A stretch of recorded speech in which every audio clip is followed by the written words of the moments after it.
Hi అండి, రేణుకా వంటల వారి హోమ్ ఫుడ్ బిజినెస్కి స్వాగతం. ఫ్రెండ్స్, నేను బిజినెస్ స్టార్ట్ చేసిన దగ్గర నుంచి నాకు ఆర్డర్స్ మంచిగా వస్తున్నాయి. చాలా హ్యాపీ అనిపించింది.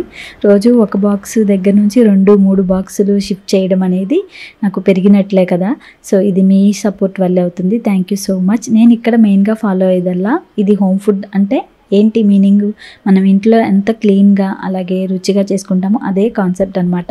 నాన్ వెజ్ అంటే రొయ్యలు, చికెన్కి వాటికి బాగా క్లీన్ చేసుకోవాలి. అప్పుడే స్మెల్ అనేది లేకుండా ఉంటుంది. అలాగే క్వాలిటీగా సెలెక్ట్ చేసుకుంటేనే రుచి బాగుంటుంది. సో అలా చూసుకోవాలి. చికెన్కి వచ్చేసి బోన్లెస్ అనగానే అక్కడే చికెన్ షాప్లో బోన్లెస్ కొట్టించడం కాదండి. ఇలా సెలెక్టివ్గా బ్రెస్ట్ పీస్ అలాగే లెగ్ పీస్లో ఉండే కండ తీసుకుంటే మనకి ఆ చికెన్తో తయారు చేసిన ముక్కలు అనేవి టేస్ట్ ఉంటాయి, నమ్మలే కొద్దీ రుచి వస్తాయి. సో నేను ఇది ఫాలో అవుతూ ప్రిపేర్ చేస్తున్నాను.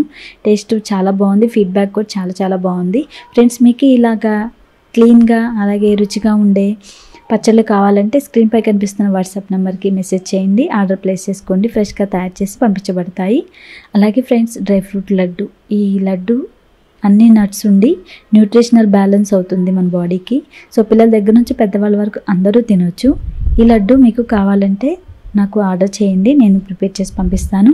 లేదు మీరు ఇంట్లో తయారు చేసుకోవాలనుకుంటున్నారా, ఈ వీడియోలో ఫాలో అవ్వండి, మీకు పర్ఫెక్ట్గా తయారవుతుంది. దీని తయారీలో బెల్లం, పంచదార ఏమీ వాడమన్నమాట. స్వీట్నెస్ కూడా ఖర్జూర పండు నుంచి వస్తుంది. సో ఇది స్వీట్ షాప్లో చాలా ఎక్స్పెన్సివ్ అయినప్పటికీ మనకి నట్స్ అనేవి పర్ఫెక్ట్గా రోస్ట్ అయ్యి ఉండవు, కొంచెం జిగురుగా ఉన్నట్లుగా అనిపిస్తుంది. సో అలాంటివి ఏమీ లేకుండా లడ్డు చాలా టేస్టీగా రావాలంటే ఎలా తయారు చేసుకోవాలేంటో చూపిస్తాను. ఇది ఎదిగే పిల్లలకి ఉక్కులాంటి బలాన్ని ఇస్తుందండి. దీనికోసం ఇలా నేను బాదం పప్పు, జీడిపప్పు, పిస్తా పప్పుని చిన్న చిన్న ముక్కలుగా కట్ చేసి పెట్టాను. అలాగే గుమ్మడి గింజలు, కర్బూజా పప్పు కూడా తీసుకోవాలి. నెక్స్ట్ సీడ్లెస్ డేట్స్ తీసుకోండి 1 కప్పు. అలాగే ఎండు కొబ్బరి వచ్చేసి ఇలా దారాల్లాగా తురిమిన కొబ్బరిని తీసుకోండి. ఇవి అన్నమాట మెయిన్గా ఇంగ్రీడియంట్స్. ఇప్పుడు వీటన్నిటిని చక్కగా రోస్ట్ చేసుకోవాలి.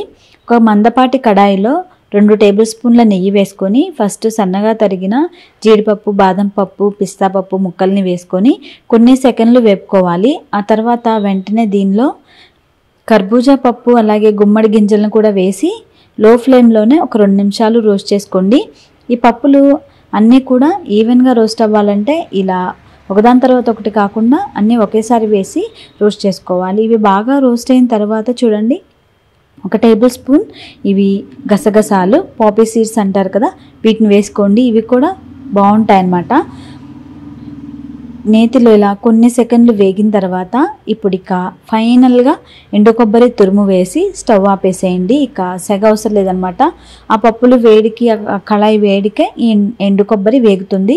సో ఇలా వేయించుకుంటే బాగుంటుందండి. ఈ పప్పులన్నీ కూడా వెంటనే వేరొక ప్లేట్లోకి ట్రాన్స్ఫర్ చేసి పక్కన ఉంచుకోవాలి.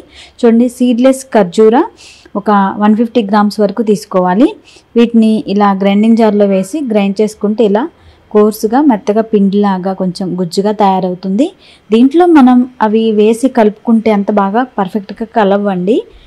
కడాయిలో కొంచెం నెయ్యి వేసి ఈ ఖర్జూర పండు పేస్ట్ కూడా వేసుకొని ఒక 2 నిమిషాలు లో ఫ్లేమ్లో ఇలా హీట్ చేసుకున్నట్లయితే ఇది కొంచెం కన్సిస్టెన్సీ అనేది మరీ జిగురుగా లేకుండా కొంచెం లూజ్గా అయినట్లుగా, అంటే ఈ నట్స్ అనేవి కలిసిపోవడానికి అనుకూలంగా తయారవుతుంది. మరీ జిగురుగా స్టిక్కీగా ఉండదన్నమాట. అలాగే ఇవి నిల్వ ఉండడానికి కూడా మనకి ఎలాంటి స్మెల్ రాకుండా చక్కగా ఉంటాయి. తినేటప్పుడు కూడా బాగుంటుంది. ఇది కొంచెం లూజ్గా అవుతుంది అన్నప్పుడు ఈ నట్స్ కూడా వేసేసి కలిపేసుకోండి. ఇక సెగ అవసరం లేదనమాట. స్టవ్ ఆపేసి ఈ నట్స్ వేసి ఈ ఖర్జూర పండు అలాగే నట్స్ అన్నీ కూడా కలిసేలాగా ఈ విధంగా కలుపుకోవాలి. ఇప్పుడు కలిపిన తర్వాత ఈ మిశ్రమం మొత్తాన్ని కూడా ఒక ప్లేట్లోకి ట్రాన్స్ఫర్ చేసుకోండి. ఇప్పుడు దీనిలో మంచి ఫ్లేవర్ కోసం కొంచెం ఇలాచీ పౌడర్ కూడా వేసి ఇక కలిపేసి లడ్డు చుట్టుకోవడమే అనమాట. చాలా చాలా ఈజీగా చేసుకోవచ్చు. చాలా హెల్దీ స్వీట్ అండి. చేతికి కొంచెం నెయ్యి అప్లై చేసుకొని మనకు కావాల్సిన సైజులో లడ్డూలు చేసుకోవడమే. ఈ లడ్డూలు చాలా చాలా టేస్ట్ ఉంటాయి. ఈ నట్స్ అన్నీ కూడా మనకి నేతిలో వేగడం వల్ల ఈ నట్స్ అన్నీ కూడా బాగా నేతిలో వేగాయి కదా, సో తినేటప్పుడు పంటి కింద పడి రుచి బాగుంటుంది. చాలా టేస్ట్ ఉంటాయండి. నేను తీసుకున్న ఈ కొంచెం క్వాంటిటీకి నాకు ఇలా కొన్ని లడ్డూలు అయ్యాయి. ఈ లడ్డూలు 1 వీక్ 10 డేస్ వరకు కూడా నిల్వ ఉంటాయి. ఇలా తుంచుకున్నప్పుడు కూడా జిగురుగా లేకుండా చక్కగా సాఫ్ట్గా మనకి లడ్డు టెక్స్చర్ అనేది వచ్చింది. చూసారు కదా ఫ్రెండ్స్, లడ్డూలు ఎంత బాగా వచ్చాయో.